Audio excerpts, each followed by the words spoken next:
Nandito ako ngayon sa tabi ng Santa Ana Church na kung saan sangkatutak ang pwedeng makainan ng mga street food. Welcome to Aling Mimay Show. And for today's episode, kakain ako sa isang kakaiba na tindahan na nakita ko. Ito yung tinatawag na Keipucha, tindahan ng mga Korean street food. Tara! Parang K-pop siya, pero yung sulat niya is Keipucha.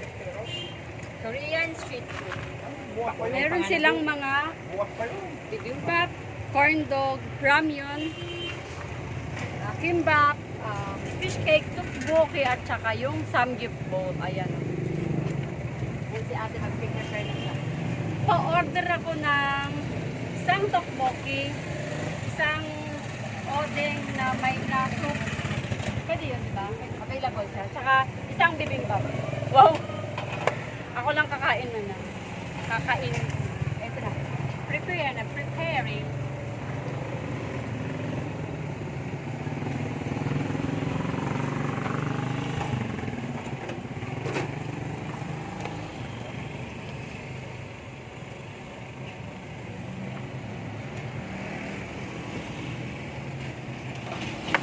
Na. Mataling drink. Tteokbokki. Ito yung odeng fish cake na soup. Yan siya, oh. Tapos, meron akong tteokbokki dito. Yan siya. Tapos, may prepare pa yung bibimbap ko. Yung aking bibimbap. Well. It's kainan time. Mainit to, mainit. Bagong luto ni ate. Malagkit na, malagkit na, parang siyang kakanin na malagkit, pero parang siyang ulam. Yun. Ito ay parang rice cake siya, no? Rice cake. Malagkit.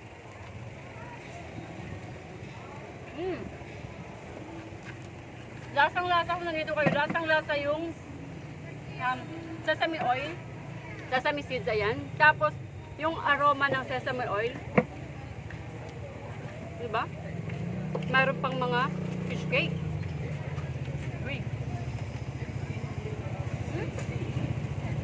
Masarap siya, mayroon siyang pagiging matamis, spicy. Yung spicy niya yung saktong kagat lang.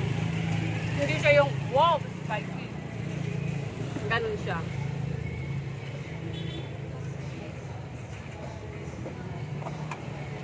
Tikman ko naman yung makisabo.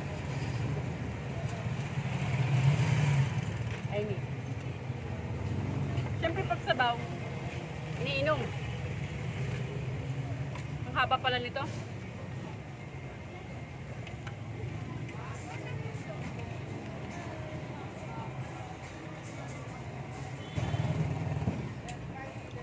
Yung lasa nito para siyang pinagkuluan ng buto-buto.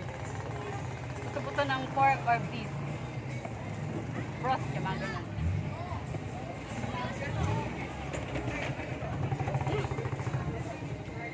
Masarap siya. Mainit siya pero parang siyang refreshing kasi nakaka-solve siyang inumin. Okay, nasa aking may wagang kamay na ang aking bibimbap. It's tikiman time! May isang samjang. Tapos imimix. Siyempre, merong radish, carrots, merong sayote, merong beef bulgogi, kimchi, at saka repolyo. Ayan. So, kailangan lang nito i-mix. Ang technique lang nito para malasahan mo lahat ay i-mix mo yung rice, yung bulgogi, yung gulay, lahat-lahat. Pwede ka rin magpa-add ng egg. Kung ano mang gusto mong i-add on, pwede. Sasabihin mo lang kay ate. Titikman ko na ang bibimbap ng Keipucha. Siyempre dapat, spoonful.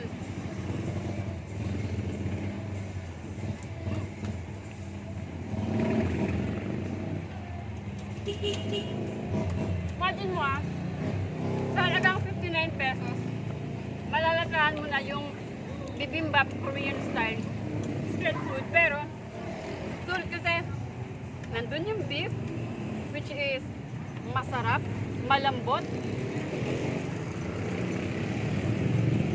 maalat.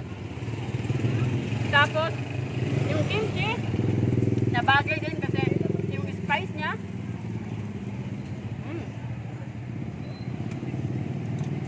At madami siya. Sulit to sulit.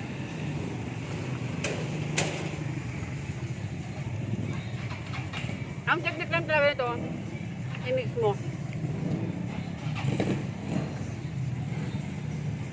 Hop.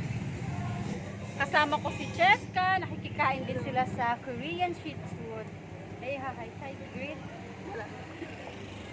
Hi ka na. Asan yung sister mo?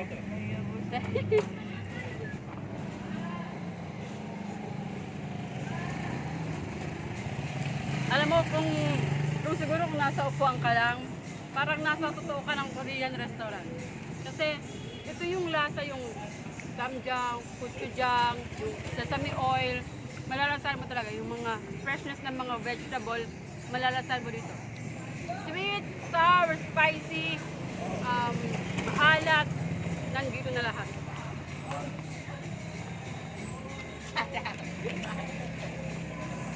At ang maganda kasi talaga dito sa bibimbap, yung ano niya, yung bigas na ginagamit dito, hindi yung buhag-hag. Kasi para maging maganda yung pagkakablend ng mga ingredients. Kaya kung gusto nyo tikman to, at naghahanap kayo ng Korean food, punta lang kayo dito sa Santa Ana, dito sa may simbahan. Hanapin nyo lang yung Kipucha Korean Street Food. Yan sila. Sigurado akong hindi kayo magsisisi kasi bukod sa affordable, masarap pa. Okay? Kaya ako ay mag-i-enjoy na dito at ako'y magpapaalam na. Bye!